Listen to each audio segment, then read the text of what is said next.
حضرت ابو ہریرہ رضی اللہ تعالیٰ عنہ بیان کرتے ہیں، رسول اللہ صلی اللہ علیہ وسلم نے فرمایا، جو شخص صبح شام جتنی مرتبہ مسجد میں جاتا ہے، اللہ اس کے لیے اتنی مرتبہ ہی جنت میں ضیافت کا اہتمام فرماتا ہے۔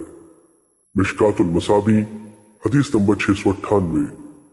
حضرت ابو موسیٰ اشعری رضی اللہ تعالیٰ عنہ بیان کرتے ہیں، رسول اللہ صلی اللہ علیہ وسلم نے فرمایا، جو شخص جتنی دور سے چل کر نماز پڑھنے آتا ہے تو وہ اسی قدر زیادہ اجر حاصل کرتا ہے، اور جو شخص نماز کا انتظار کرتا رہتا ہے حتیٰ کہ وہ امام کے ساتھ نماز پڑھتا ہے تو وہ اس شخص سے زیادہ اجر حاصل کرتا ہے جو اکیلا نماز پڑھ کر سو جاتا ہے۔ مشکات المصابیح حدیث نمبر 699۔ حضرت جابر رضی اللہ تعالیٰ عنہ بیان کرتے ہیں، مسجد نبوی کے آس پاس کچھ اراضی خالی ہوئی تو بنو سلمہ نے مسجد کے قریب منتقل ہونے کا ارادہ کیا۔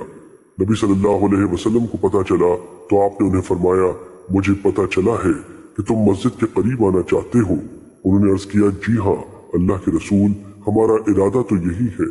آپ صلی اللہ علیہ وسلم نے فرمایا، بنو سلمہ اپنے گھروں ہی میں رہو، تمہارے قدم لکھے جاتے ہیں، اپنے گھروں ہی میں رہو، تمہارے مسجد کی طرف اٹھنے والے قدم لکھے جاتے ہیں۔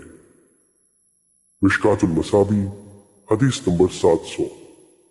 حضرت ابو ہریرہ رضی اللہ تعالیٰ عنہ بیان کرتے ہیں، رسول اللہ صلی اللہ علیہ وسلم نے فرمایا، 7 خوش نصیب ایسے ہیں جنہیں اللہ اپنا سایہ نصیب فرمائے گا جس روز اس کے سائے کے سوا کوئی سایہ نہیں ہوگا۔ عادل حکمران، وہ نوجوان جو اللہ کی عبادت میں فرمان چڑھا، وہ آدمی جس کا دل مسجد کے ساتھ معلق ہے، جب مسجد سے نکلتا ہے تو وہ مسجد سے لا تعلق نہیں رہتا حتیٰ کہ وہ وہاں لوٹ جاتا ہے۔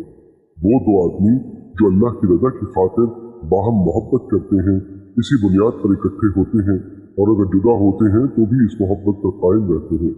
وہ آدمی جس نے تنہائی میں اللہ کو یاد کیا تو اس کی آنکھیں اشکبار ہو گئیں۔ وہ آدمی جسے حسب و جمال والی دوشیزہ نے برائی کی دعوت دی تو اس نے کہا، میں اللہ سے ڈرتا ہوں۔ اور وہ آدمی جس نے جو صدقہ کیا اس نے اسے اس قدر مخفی رکھا حتیٰ کہ اس کے بایاں ہاتھ نہیں جانتا کہ اس کے دائیں ہاتھ میں کیا خرچ کیا ہے۔